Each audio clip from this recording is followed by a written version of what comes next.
Merhaba sevgili seyirciler. Aramızda Müzik Var ile yeniden birlikteyiz. Müzik yolculuğumuzun bu haftaki durağı Frankfurt. Burada bulunmamızın sebebi keman sanatçısı David Garret.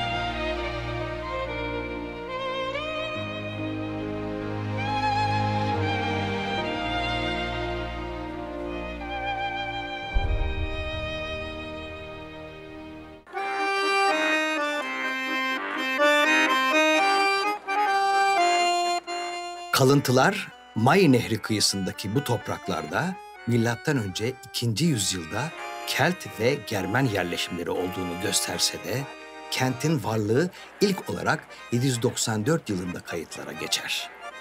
Frankların geçişi anlamına gelen Frankfurt ismi de o dönemlerde verilir. Roma İmparatorluğu döneminde gelişen şehir yaklaşık 500 yıl özgür bir imparatorluk şehri olarak kalır. Sonrası işgaller, Mart Devrimi, savaşlar ve Prusya'nın ilhakı. 1900'lere doğru şehrin önemli kurumları kurulmaya başlar. Almanya'nın bu en büyük ortaçağ şehri, İkinci Dünya Savaşı'nda hava saldırılarıyla tahrip olur. Savaş sonrası hem eski binaların restorasyonu hem de modern yapılar ile yeniden inşa edilir. Frankfurt artık Avrupa Birliği'nin Merkez Bankası'na da ev sahipliği yapan bir ticaret, finans ve yüksek teknoloji merkezi. Ancak ünlü edebiyatçıları ve 15. yüzyıldan bugüne süregelen kitap fuarı ile kültür ve sanat dünyasındaki önemini de koruyor.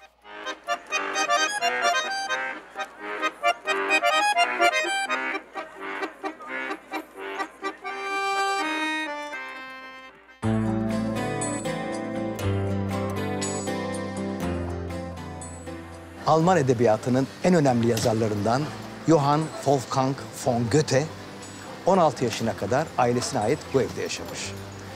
Daha sonra bu ev onun anısına müzeleştirilmiş. Goethe 28 Ağustos 1749 tarihinde Grosser Hirschgraben Caddesi'ndeki bu evde dünyaya gelir. Modern görüşleri olan hukukçu babası küçük yaştan itibaren kapsamlı bir eğitim almasını sağlar. 1765 yılında Leipzig'te hukuk fakültesine başlar. Ancak derslere devam etmek yerine şiirle ilgilenir. Hastalanınca Frankfurt'a döner. Bu dönemde mistik konularla ilgilenmeye başlar ve ilk tiyatro eserini yazar. Hukuk eğitimini tamamlar, bir süre avukatlık yapar. İlk romanı genç Werther'in acıları ile şöhrete kavuşur. Weimar Dükü'nün özel danışmanlığı, Bayındırlık ve Maliye Bakanlığı gibi görevlerde bulunur. İtalya gezisini yeniden doğuş olarak niteleyen Goethe, dönüşünde klasizme geçer ve bu geçiş Alman edebiyatında da klasizme geçiş olarak kabul edilir. 1789'da evlenir ve oğlu dünyaya gelir. En önemli eserlerinden Faust'un ilk bölümünü 1808'de, ikinci bölümünü 1832'de bitirir. Aynı yıl kalp krizi sonucu hayatını kaybeder. Geride edebi eserlerinin yanı sıra renk teorisi, yer bilim, botanik gibi konularda da kitaplar bırakır.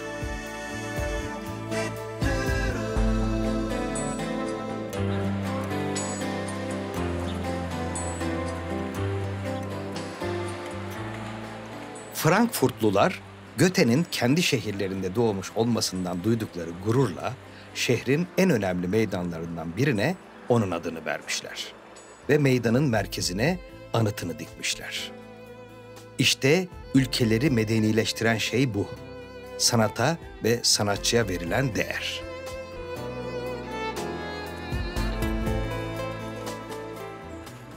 ve Alman edebiyatının bir diğer mihenk taşı Friedrich Schiller. Schiller, başyapıt niteliğindeki tiyatro eserleri ve şiirleriyle Goethe gibi çağdaş Alman edebiyatının kurucularından biri olarak kabul ediliyor.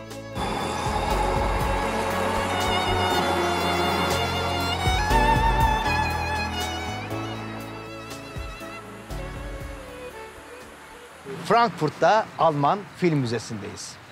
Burası dünya film endüstrisinin tarihsel gelişimini gösteren harika bir müze. Gelin birlikte gezelim. Alman Film Müzesi, Main Nehri kıyısında 4 katlı müstakil bir binada. Alman Film Enstitüsü ile işbirliği içinde olan müze, koleksiyonu, arşivi, bilimsel projeleri ve kütüphanesiyle önde gelen uluslararası bir kuruluş. Müzenin amacı film mirasını korumak ve izleyiciyle film kültürünü paylaşmak. İlk kattaki kalıcı serginin konusu sinemanın kökeni, 1895 yılındaki keşfi, keşfinden önce yapılan çalışmalar ve keşfinden sonraki gelişimi.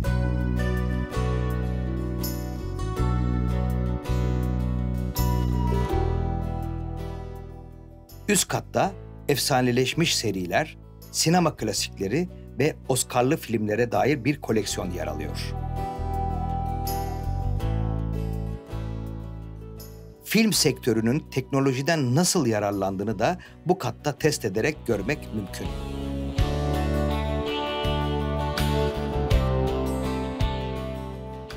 Özellikle yeşil fon tüm ziyaretçilerin en çok ilgisini çeken bölüm.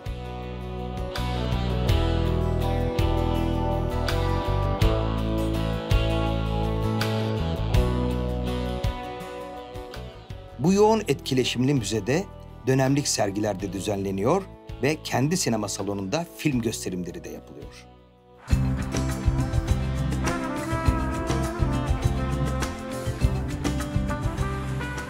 Karşınızda bütün heybetiyle eski opera.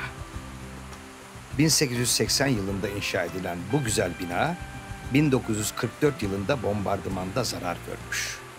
1981'de yeniden açılmış. O günden beri 2450 kişilik büyük salonunda ve 720 kişilik Mozart salonunda yılda 300 konser, opera ve bale gösterimi sahneleniyor.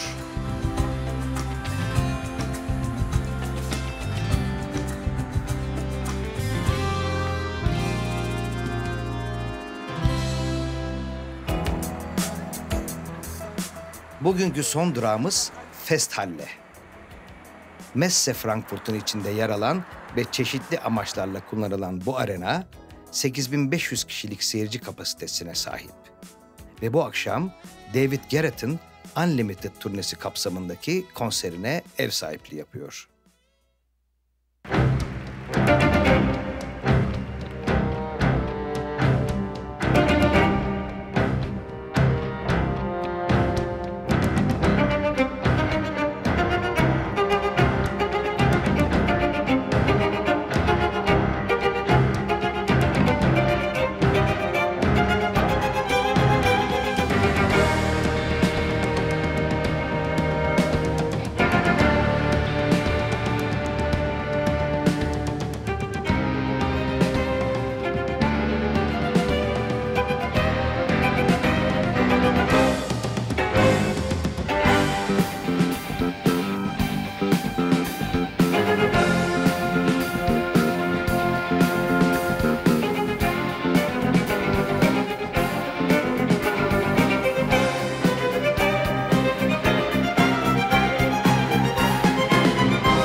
happy to be here with you.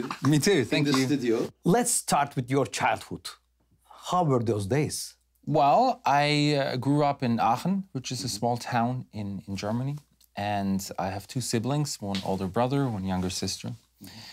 And my brother, who's 2 years older, he started playing the violin when he was about 6 years old. Wow. And for me, as the younger brother, I, of course, always wanted to have the same things. Like, he got a bike, I wanted to have a bicycle, you know, he got new clothes. So it was the same situation with the instrument, you know, I heard him practice, and I apparently, that's the story, always took his violin and tried to imitate what he was doing on the instrument. And so, of course, my childhood was all about music, all about playing. Definitely a lot of discipline, because it's a difficult instrument to learn. Yeah, of course.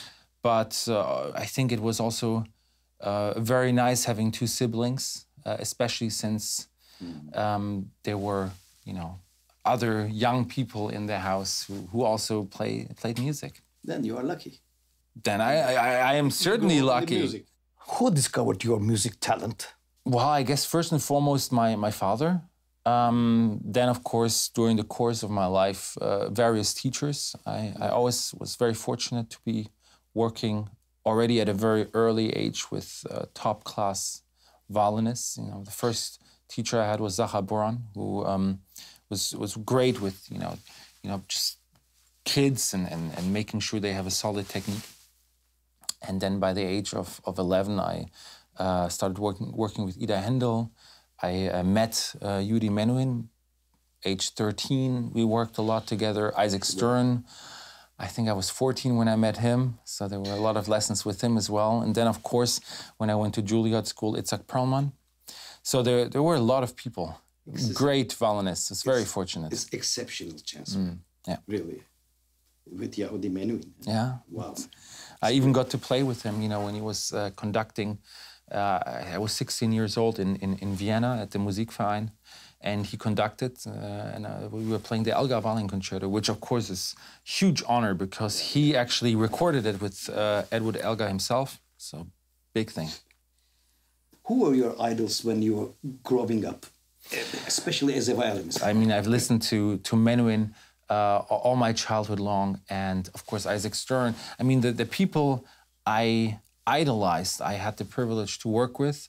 Of course, there were other idols, Heifetz, Jascha Heifetz, Fritz Kreisler, but they were not anymore alive. Otherwise, maybe I would have been fortunate to work with them. But there are many wonderful violinists, especially from that golden era, which were all sounding extremely unique, and that's something which I always try to also get into my sound. Usually, the conservatory education brings to the musicians a conservative understanding. Oh yeah, same with me. But you break this. Well, with the clothes maybe, and maybe also with my arrangements outside of classical music. But the education I got was very conservative. But I don't think it's a contradiction, because in the end, my violin playing, how I play, how I phrase, vibrato, the style, it's very conservative. I just like to adapt whatever I've learned into different aspects. How did you decide to do that? Sudden, it was like everything in life, you know, there's, you know, a long time of progress. And of course you start with, I think the first thing is to know what you like in music and what you like listening to. I like listening to classical music, but I also enjoy pop music, rock, jazz, rhythm and blues. You know, those are all music directions I love listening to. So now I'm a musician, and a contemporary musician, I think. And for me to exclude music which I like on my instrument doesn't make sense to me. Yes, of course. I don't think so. So, of course, my first love is classical music, but, you know, there were other things which I got interested in. Beautiful. And I tried to adapt them into my music life. And you were successful with it. Well, somehow I got very lucky. Yeah.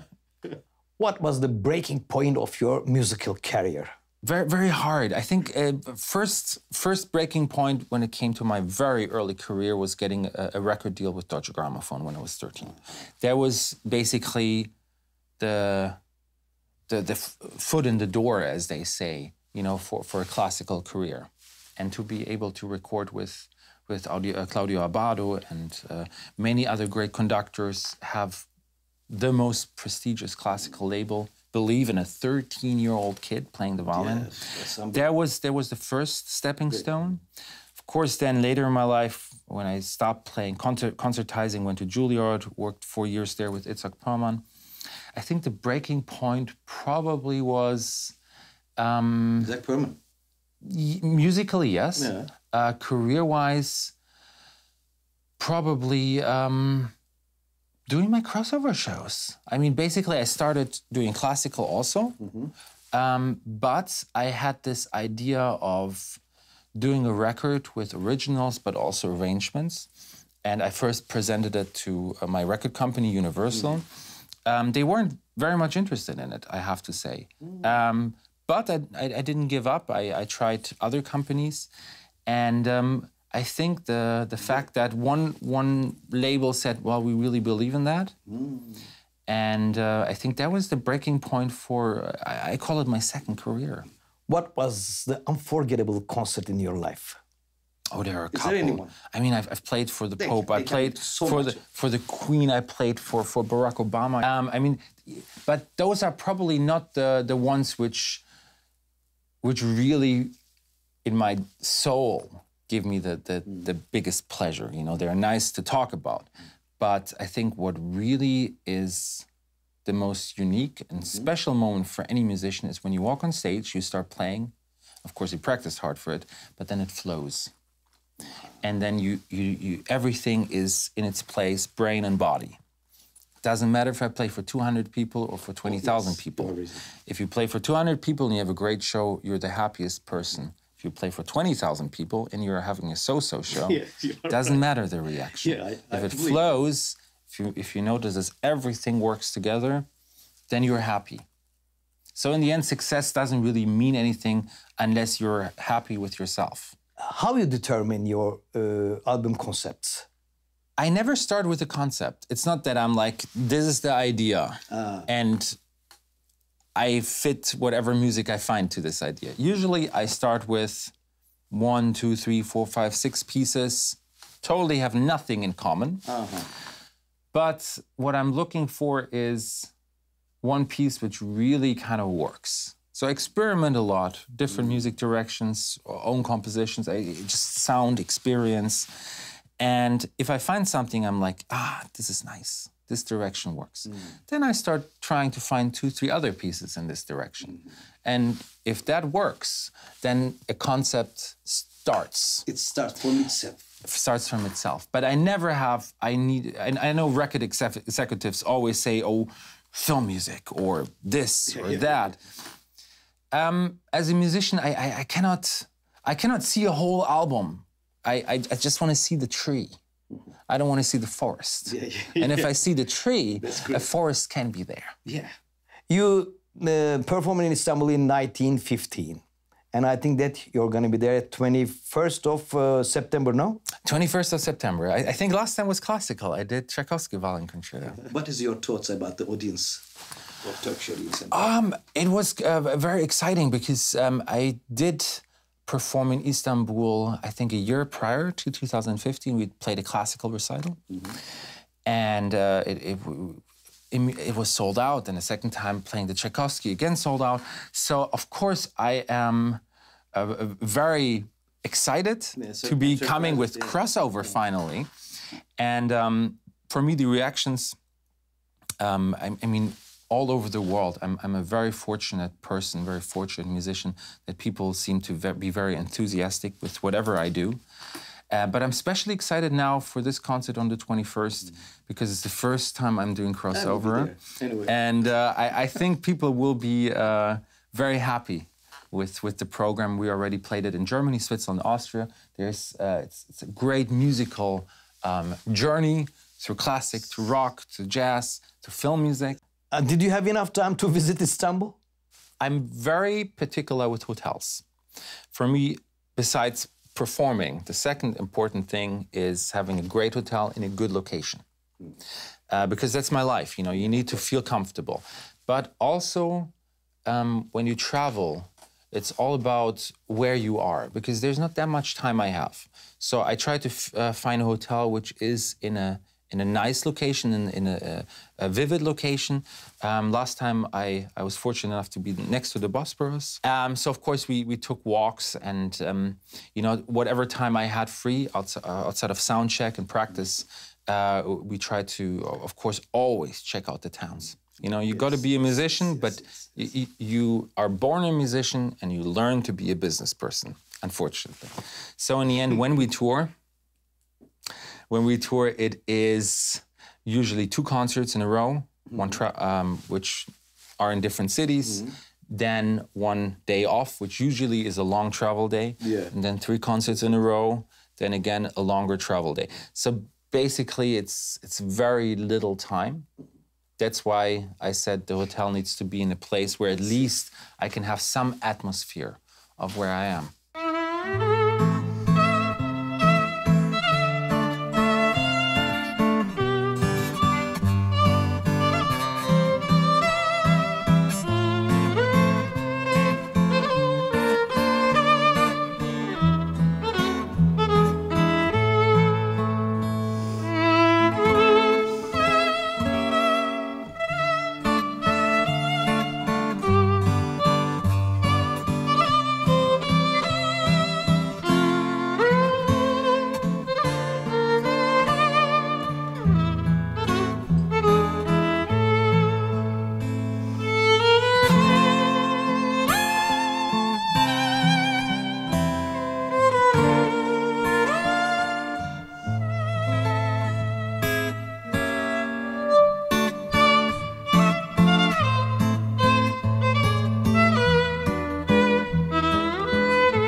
Do you plan any new project? I'm working on many things right now. As I said before, you know, I'm looking at many trees, and trying to find my force. But there are a couple of good projects which I'm very fortunate that I have always a lot of ideas.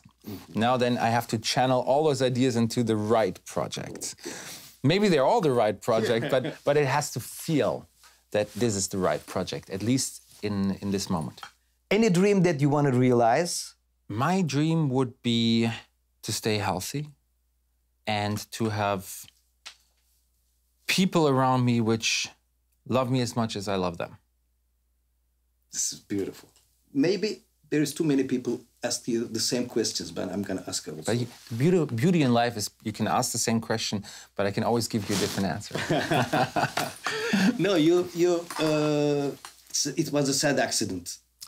Your violin, you crashed your violin. How did it happen? Yeah. Well, it certainly wasn't on purpose. I played at Barbican in London, and it was a Christmas concert on the 22nd or 23rd of December. And I even so vivid in my memory. I played Mendelssohn Concerto. My parents arrived. My sister was there, and we wanted to celebrate Christmas together. And we went to the parking garage where my parents had their car. And it was raining, so the steps were quite slippery. And I was holding on to the railing of the staircase. So I, at some point, slipped, and I had my violin on my back, like this case. And I just basically fell backwards on the case. Now, of course, I think if I would have just slipped and the violin case wouldn't have been there, I might have actually really injured myself. I was actually perfectly fine. It was really slapstick. I fell back and it was boom, boom, boom, boom, boom, boom, boom. Oh. So basically the violin was really a good cushion for my back. Unfortunately, when I opened the case, it really had some severe cracks. We did try to restore it as good as possible, and they did a great job with it. But for me personally, it never had the same sound after the repair. Never have the same sound, huh? Maybe it was also subjective, because I've seen the violin being like very damaged, and then you know, when even if you couldn't see anything afterwards, it was done perfectly. But for me, my heart was still broken. How the new generation interests in classic music? I think the interest in music in general is huge. I mean, look at all the people. I mean, music is everywhere.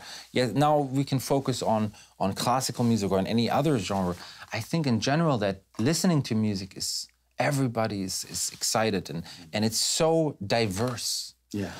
You know, I'm almost getting into that age where I have to tell younger people, I remember going to the record store, because they don't exist anymore. Yeah. But I still remember going to the record store and growing up, and they had all the different departments. Yeah. There's pop, there's rock, there's jazz, there's classical.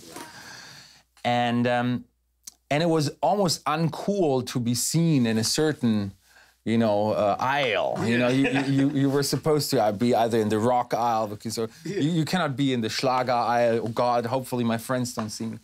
But you know, the beauty of today is that any guilty pleasure you have musically, anything you love listening to, there's no hesitation anymore. People love listening to what they love listening to. Yes. And that opens everybody. Yes, to music. Yeah, yeah. And I think that's the key to any great music, and that's, of course, also classical. Let's talk about the Devil's Violinist. You were acting Paganini's life in this film. How was it? Honestly, looking back, it's definitely something I cherish in my heart. I remember during the time of the filming that it was a different pace. It was either doing a lot for like 40, 50 minutes, and then the rest of the day, there was nothingness, you know, just waiting for things to be set up, the scenes. So, you know, luckily I had the violin, I practiced a lot during the time, But during the time of the filming, I felt like, oh, there's too much time. I'm bored, you know. But I guess it's just a process, and I've never done it before. I didn't know what to expect. Of course. How was it to be him? I could relate to the script easily because first of all, we play the same violin. You know, it's same instrument, same situation for anybody who's a good violinist. You have to practice at a very early age. You always have somebody who's pushy, and you know, I'm also, you know the downsides of fame, of, you know, being fortunate enough to make good money.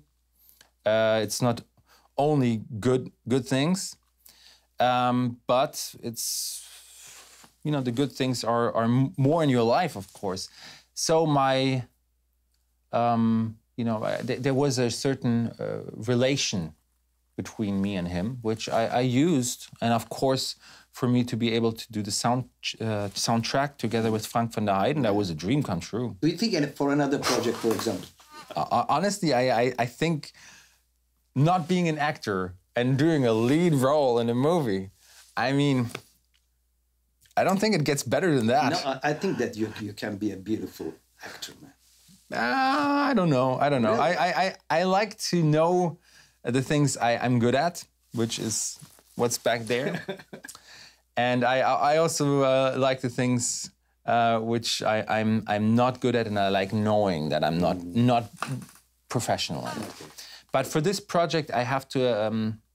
I was the driving force in the end, saying, "Well, let me do it," because no actor in the world can learn the violin so it looks like it's properly done.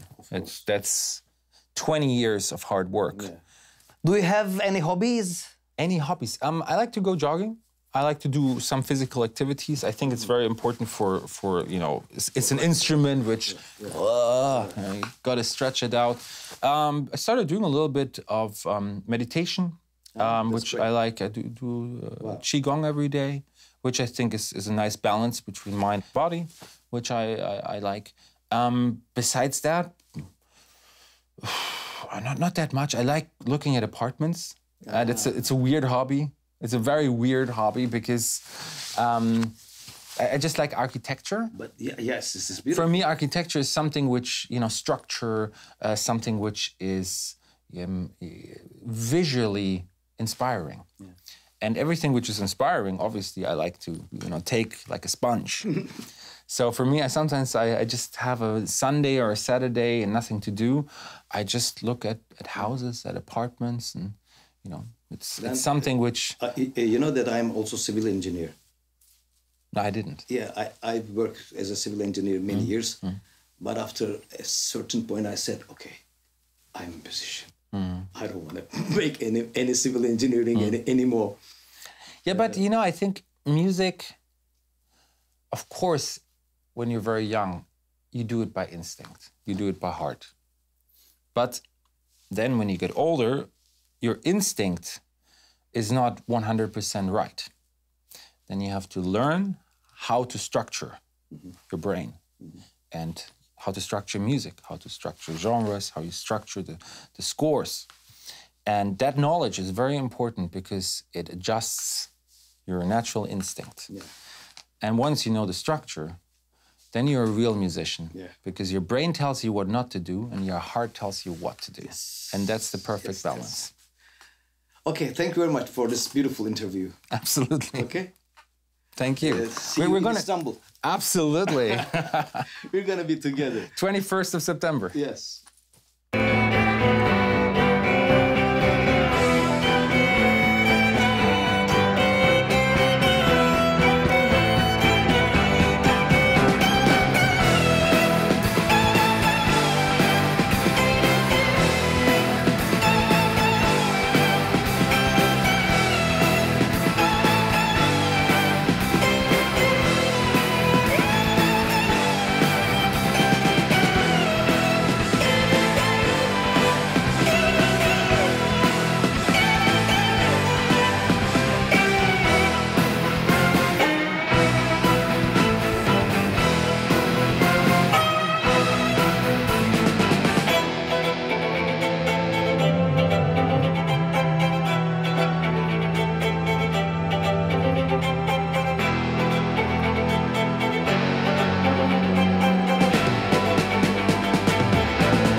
Sevgili seyirciler, bir bölümümüzün daha sonuna geldik. Frankfurt'taydık ve David Garret'le birlikteydik. Aramızda müzik vardı. Sizin de aranızda sınırlar değil, sevgi, hoşgörü, müzik ve sanat olsun. Hoşça kalın.